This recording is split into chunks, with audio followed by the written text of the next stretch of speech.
Hi learners, video பார்த்து முடிச்சுட்டு video பிடிச்சிருந்தா லைக் பண்ணிவிட்டு நம்ம சேனலை சப்ஸ்கிரைப் பண்ணிக்கோங்க. ஸோ இப்போ இன்றைக்கான சென்டென்சஸ் பார்க்கலாம். ஃபர்ஸ்ட் சென்டென்ஸ், எனக்கு இதில் எந்த பிரச்சனையும் இல்லை. எனக்கு இதில் எந்த பிரச்சனையும் இல்லை. இதை இங்கிலீஷ் எப்படி சொல்லலாம்?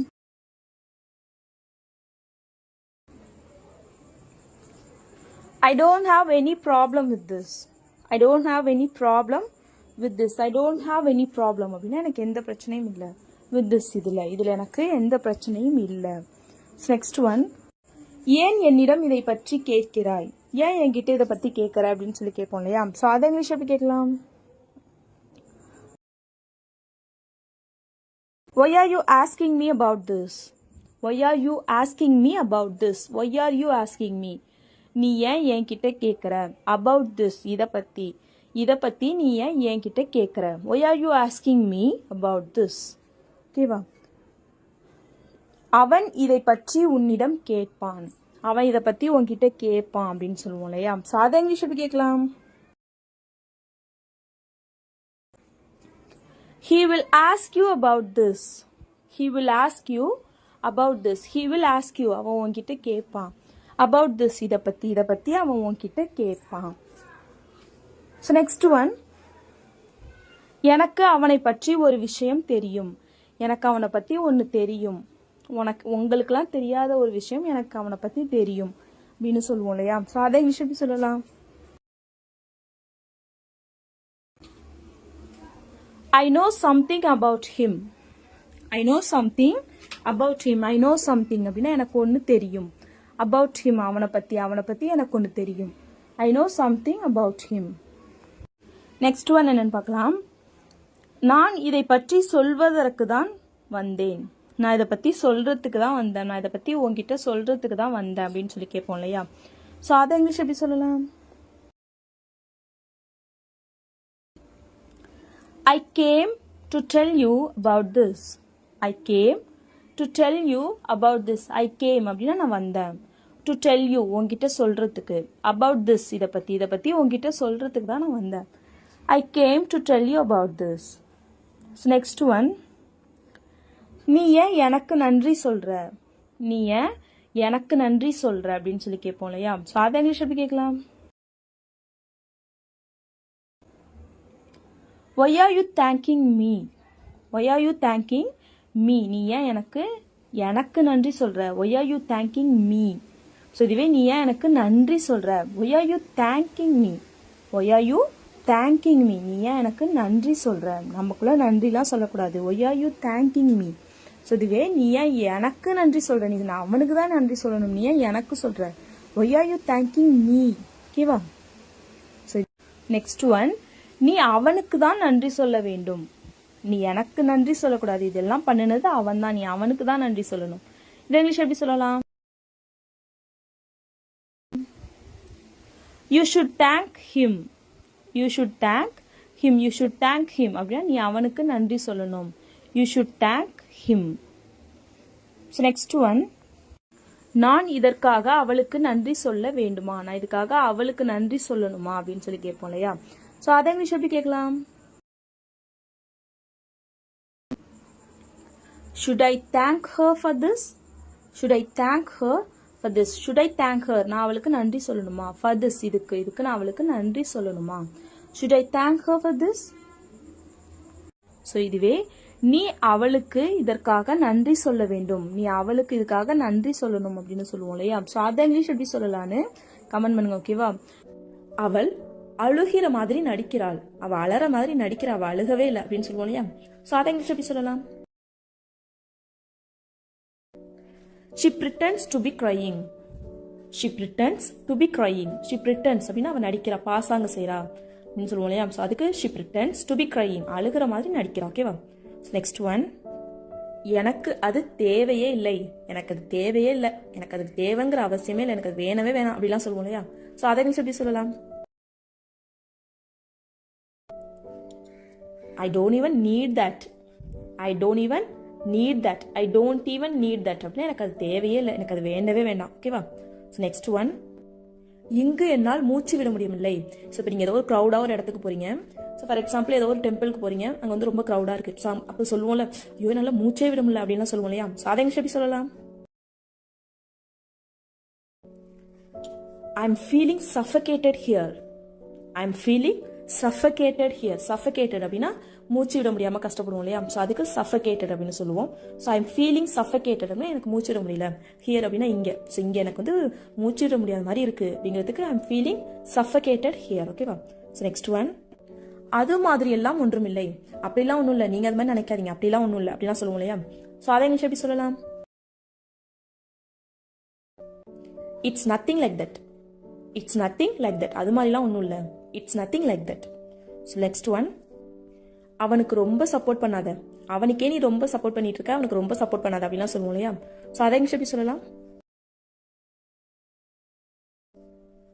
Don't favour him too much.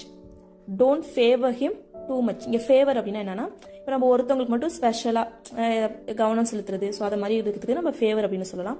So don't favour him too much அப்படின்னா அவனுக்கு ரொம்ப சப்போர்ட் பண்ணாத அப்படிங்கிறதுக்கு. ஓகேவா? ஸோ நெக்ஸ்ட் ஒன், எனக்கு பொய் சொல்லுபவர்களையே பிடிக்காது. எனக்கு பொய் சொல்றவங்களையே பிடிக்காது அப்படின்னு சொல்லுவோம் இல்லையா? ஸோ அதை எப்படி சொல்லலாம்? I hate liars.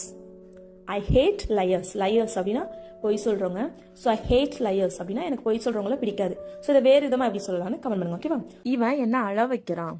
இவன் என்ன அழ வைக்கிறான் அப்படின்னு சொல்லுவோம் இல்லையா? ஸோ அதை இங்கிலீஷ் எப்படி சொல்லலாம்னு பார்க்கலாமா? He makes me cry. He makes me cry. He makes me cry அப்படின்னா அவன் என்ன அழ வைக்கிறான். க்ரை அப்படின்னா அழுறது. ஹீ மேக்ஸ் மீ க்ரை அப்படின்னா ஹீ அப்படின்னா அவன். மேக்ஸ் மீ க்ரை அப்படின்னா என்ன அழ வைக்கிறான். மேக்ஸ் மீ க்ரை அவன் என்ன அழ வைக்கிறான். ஓகேவா? க்ரை அப்படின்னா அழுறது இல்லையா? So he makes me cry அப்படின்னா அவன் என்ன அழ வைக்கிறான். ஓகேவா? நெக்ஸ்ட் சென்டென்ஸ் என்னன்னு பார்க்கலாம். நான் இந்த சாப்பாடை சாப்பிட்டதே இல்லை. நான் இந்த சாப்பாடை சாப்பிட்டதே இல்லை. நான் இதை சாப்பிட்டதே இல்லை அப்படின்னு சொல்லுவோம் இல்லையா? ஸோ அதை இங்கிலீஷ் எப்படி சொல்லலாம்? I never had this food. I never had this food. I never had அப்படின்னா நான் சாப்பிட்டதே இல்லை. had அப்படின்னாலும் சாப்பிட்றது தான். ஓகேவா? ஸோ ஐ நெவர் ஹேட் அப்படின்னா நான் சாப்பிட்டதே இல்லை. திஸ் ஃபுட் இந்த சாப்பாடை. நான் இந்த சாப்பாடை சாப்பிட்டதே இல்லை. I never had this food. Next sentence என்னன்னு பார்க்கலாம். அவன் எனக்காக நிறைய பண்ணியிருக்கான். அவன் எனக்காக நிறைய பண்ணியிருக்கான் அப்படின்னு சொல்லுவோம் இல்லையா? ஸோ அதை இங்கிலீஷ் எப்படி சொல்லலாம்? He has done a lot for me. He has done a lot for me. He has done அப்படின்னா அவன் பண்ணியிருக்கான். A lot அப்படின்னா நிறைய. அவன் நிறைய பண்ணியிருக்கான். For me அப்படின்னா எனக்காக. அவன் எனக்காக நிறைய பண்ணியிருக்கான். ஸோ இங்கே அவன் அப்படிங்கிறதுனால he வந்திருக்கு. அவன் எனக்காக. For me. ஓகேவா? அவன் எனக்காக நிறைய a lot பண்ணியிருக்கான். He has done a lot for me. ஓகேவா? நான் இங்க அடிக்கடி வருவேன். நான் இங்க அடிக்கடி வருவேன் அப்படின்னு சொல்லுவோம் இல்லையா? ஸோ அதை இங்கிலீஷ் எப்படி சொல்லலாம்? I come here often. I come here often. I come here அப்படின்னா நான் இங்கே வருவேன். ஆஃபன் அப்படின்னா அடிக்கடி. நான் இங்கே அடிக்கடி வருவேன். I come here often. So நம்ம இங்கே வந்து டைமையும் மென்ஷன் பண்ணியிருக்கோம். ஸோ எத்தனை தடவைக்கு ஒரு தடவை இது நடக்குது, எப்போல்லாம் நடக்குதுங்கிறதையும் நம்ம இங்கே மென்ஷன் பண்ணியிருக்கிறதுனால சிம்பிள் ப்ரெசென்ட்டில் தான் சொல்லணும். ஓகேவா? So I come here often. நான் இங்கே அடிக்கடி வருவேன். ஸோ நெக்ஸ்ட் ஒன், நீ இங்கே அடிக்கடி வருவியா. ஸோ நீங்கள் அடிக்கடி வருவியா அப்படின்னு சொல்லி கேட்குறோம். அதை இங்கிலீஷ் எப்படி கேட்கலாம்? Do you come here often. Do you come here often. Do you come here அப்படின்னா நீ இங்கே வருவியா. ஆஃபன் அடிக்கடி. நீ இங்கே அடிக்கடி வருவியா. Do you come here often. So next one, இன்னும் எவ்வளோ நாள் நீ கோபமாக இருப்பாய். இந்த சண்டை நடந்து எவ்வளோ நாள் ஆகுது, இன்னமும் கோபமா இருக்க, இன்னும் எவ்வளோ நாள் தான் கோபமா இருக்கு அப்படின்னா சொல்லி கேட்போம் இல்லையா? ஸோ அதை இங்கிலீஷ் எப்படி கேட்கலாம்? How long will you be angry? How long will you be angry? How long அப்படின்னா எவ்வளவு காலம். Will you be நீ இருப்ப. Angry கோபமா. How long will you be angry? நீ எவ்வளோ நாள் கோபமா இருப்ப. ஸோ இதுவே நீ இன்னும் எவ்வளோ நாள் சந்தோஷமா இருப்ப. How long will you be happy? நீ இன்னும் எவ்வளோ நாள் சோகமாக இருப்பாய். How long will you be sad? ஓகேவா? ஸோ எல்லாமே சேம் தான். அந்த வேர்டு சோகத்துக்கு உள்ள வேர்டு, ஹாப்பிக்கு உள்ள வேர்டு, சந்தோஷத்துக்கு உள்ள வேர்டு, கோபத்துக்குள்ள வேர்டு, அதை மட்டும் தான் நம்ம சேஞ்ச் பண்ணணும். மற்றபடி அந்த சென்டென்ஸ் ஃபார்மட் ஒன்று தான். How long will you be angry? How long will you be sad? How long will you be happy? ஓகேவா? இன்னும் எவ்வளோ நாள் இருப்ப? How long will you be என்னவா இருப்பங்கிறத நம்ம லாஸ்ட்ல போட்டு சேஞ்ச் பண்ணிக்கணும். நெக்ஸ்ட் ஒன் என்னன்னு பார்க்கலாம். நீ இதை யாரிடமும் சொல்லக்கூடாது. நீ இதை யாருக்கிட்டையுமே சொல்லக்கூடாது அப்படின்னு சொல்லுவோம் இல்லையா? ஸோ அதை இங்கிலீஷ் எப்படி சொல்லலாம்? You should not tell this to anyone. You should not tell this to anyone. You should not tell அப்படின்னா நீ சொல்லக்கூடாது. ஸோ ஷுட்னா என்னன்னா வேண்டும்னு சொன்னோம் இல்லையா? ஸோ ஷுட் நாட் கூடாது அப்படின்னா ஷுட் நாட் யூஸ் பண்ணணும். யூ ஷுட் நாட் டெல் அப்படின்னா நீ சொல்லக்கூடாது. இதை திஸ் டு எனி ஒன் யாரிடமும், நீ இதை யார்கிட்டையும் சொல்லக்கூடாது. You should not tell this to any one. சரிவே, நான் இதை யாரிடமும் சொல்லக்கூடாதா? நான் இதை யார்கிட்டையும் சொல்லக்கூடாதா அப்படின்னு சொல்லி கேட்போம் இல்லையா? ஸோ அதை இங்கிலீஷ் எப்படி கேட்கலாம்? Shouldn't I tell this to anyone? Shouldn't I tell this to anyone? Shouldn't I tell this? நான் இதை சொல்லக்கூடாதா? To anyone யார்கிட்டையும், நான் இதை யார்கிட்டையும் சொல்லக்கூடாதா? Shouldn't I tell this to anyone? So shouldn't first வந்துடும், அதுக்கப்புறம் I வரணும். ஓகேவா? So shouldn't I tell this to anyone? So next one. So இதை இப்போ பாசிட்டிவா சொல்றோம். நீ இதை எல்லார்கிட்டையும் சொல்லணும். நீ இதை எல்லாரிடமும் சொல்ல வேண்டும். இதை இங்கிலீஷ் எப்படி சொல்லலாம்? You should tell this to everyone. You should tell this to everyone. You should tell this அப்படின்னா நீ இதை சொல்லணும், சொல்ல வேண்டும். To everyone அப்படின்னா எல்லோரிடமும், நீ இதை எல்லார்கிட்டையும் சொல்லணும். இதுவே நான் இதை எல்லாரிடமும் சொல்ல வேண்டுமா, அதையே அப்படியே பாசிட்டிவா கொஸ்டினா கேட்கிறோம். ஸோ அதை இங்கிலீஷ் எப்படி கேட்கலாம்? Should I tell this to everyone? Should I tell this to everyone? இப்போ should first வந்துடணும், I next வரணும். ஃபர்ஸ்ட் உள்ளது செகண்ட் வந்துடணும், செகண்ட் உள்ளது ஃபர்ஸ்ட் வந்துடணும். Should I tell this to everyone? நான் இதை எல்லார்கிட்டையும் சொல்லணுமா? ஓகேவா? ஸோ இதுவே நெகட்டிவாக கேட்கணும். சொல்லக்கூடாதானா shouldn't வந்துடணும், சொல்லணுமா அப்படின்னா should வரணும். நெக்ஸ்ட் ஒன் என்னன்னு பார்க்கலாம். எனக்கு சொல்வதற்கு எதுவும் இல்லை. எனக்கு சொல்றதுக்கு எதுவுமே இல்லை, நான் எல்லாமே சொல்லிட்டேன், நான் சொல்ல வேண்டிய எல்லாமே சொல்லிட்டேன், இனிமே எனக்கு சொல்றதுக்கு எதுவும் இல்லை அப்படின்னு சொல்லுவோம் இல்லையா? ஸோ அதை இங்கிலீஷ் எப்படி சொல்லலாம்?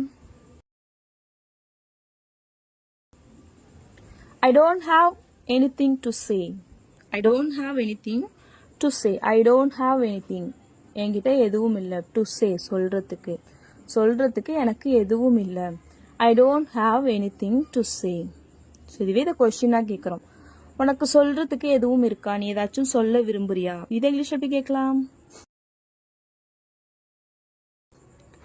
Do you have anything to say? Do you have anything to say? Do you have anything? உனக்கு ஏதாவது இருக்கா? To say சொல்றதுக்கு. ஓகேவா? சரிவே, உனக்கு சொல்றதுக்கு எதுவும் இல்லையா, உனக்கு சொல்றதுக்கு எதுவும் இல்லையா அப்படின்னு கொஸ்டின் கேட்கிறோம் நெகட்டிவா. ஸோ அதை இங்கிலீஷ் எப்படி கேட்கலாம்? Don't you have anything to say? Don't you have anything to say? Don't you have anything? உனக்கு எதுவும் இல்லையா? To say சொல்றதுக்கு. ஓகேவா? ஸோ இப்போ உனக்கு சொல்றதுக்கு எதுவும் இருக்கா, உனக்கு சொல்றதுக்கு எதுவும் இருக்கா அப்படின்னு சொல்லி பாசிட்டிவா கொஸ்டின் கேட்குறோம். அதை இங்கிலீஷ் எப்படி கேட்கலான்னு கமெண்ட் பண்ணுங்க. ஓகேவா? ஸோ நெக்ஸ்ட் ஒன் என்னன்னு பார்க்கலாம். நீ ஏன் அவ கூட வெளியில போற? நீ ஏன் அவ கூட வெளியில போற? வேற யாரும் இல்லையா, நீ ஏன் போற அப்படின்னு சொல்லி கேட்போம் இல்லையா? ஸோ அதை இங்கிலீஷ் எப்படி கேட்கலாம்? Why are you going out with her? Why are you going out with her? Why are you going out? நீ ஏன் வெளில போற? With her அவ கூட. ஓகேவா? நீ ஏன் அவ கூட வெளில போற? Why are you going out with her? So இதுவே நீ ஏன் அவ கூட வெளியில போற அப்படிங்கிறத ஸ்ட்ரெஸ் பண்ணி சொல்லணும்னா Why are you going out with her? Why are you going out with her? So with her அப்படிங்கிறத ஸ்ட்ரெஸ் பண்ணணும். ஸோ இதுவே நீ ஏன் அவ கூட வெளியில போற அப்படிங்கிறத Why are you going out with her? நீ ஏன் அவ கூட வெளியில போற? ஓகேவா? ஸோ இதுவே நீ ஏன் அவ கூட வெளியில போற Why are you going out with her? Why are you going out with her? அவுட்டுங்கிறத ஸ்ட்ரெஸ் பண்ணணும். ஸோ நம்ம எந்த மாதிரி கொஸ்டின் கேட்குறோம், எந்த மீனிங்கில் கேட்குறோங்கிறத பொறுத்து நம்ம அந்த சென்டென்ஸை ஸ்ட்ரெஸ் பண்ணி சொல்லணும். ஸோ நெக்ஸ்ட் ஒன் என்னன்னு பார்க்கலாம். நான் அவளுடன் வெளியே செல்கிறேன். நான் அவளோட வெளியில் போகிறேன். இதை இங்கிலீஷ் எப்படி சொல்லலாம்? I'm going out with her. I'm going out with her. நான் அவளோட வெளியில் போகிறேன். I'm going out with her. So இதுவே நீ அவளோட வெளியில் போறியா, இது கொஸ்டினாக கேட்குறோம். இதை இங்கிலீஷ் எப்படி கேட்கலாம்? Are you going out with her? Are you going out with her? நீ அவளோட வெளியில் போறியா? Are you going out with her? So இதுவே அவ கூட நீ வெளியில் போவாத, அவ கூட நீ வெளியில போகாத. இதை இங்கிலீஷ் எப்படி சொல்லலாம்? Don't go out with her. Don't go out with her. Don't go out அப்படின்னா வெளியில போகாத. With her அவ கூட வெளியில போகாத. நெக்ஸ்ட் ஒன், இதில் உனக்கு ஏதும் பிரச்சனை இருக்கிறதா? இதுல உனக்கு எதுவும் பிரச்சனை இருக்கா அப்படின்னு சொல்லி இப்போ சஜஷன் கேட்குற மாதிரி இதுல உனக்கு எதுவும் பிரச்சனை இருக்கா அப்படின்னு சொல்லி கேட்போம் இல்லையா? ஸோ அதை இங்கிலீஷ் எப்படி கேட்கலாம்? Do you have any problem with this? Do you have any problem with this? Do you have any problem? உனக்கு எதுவும் பிரச்சனை இருக்கா? With this இதுல உனக்கு எதுவும் பிரச்சனை இருக்கா? Do you have any problem with this? So இதுவே தட்ஸ் ஆல் ஃப்ரெண்ட்ஸ். வீடியோ பிடிச்சிருந்தா மறக்காம ஒரு லைக் பண்ணுங்க, இந்த வீடியோவை ஷேர் பண்ணுங்க, மறக்காம நம்ம சேனலை சப்ஸ்கிரைப் பண்ணிக்கோங்க. தேங்க்ஸ் ஃபார் வாட்சிங் கைஸ். Happy learning.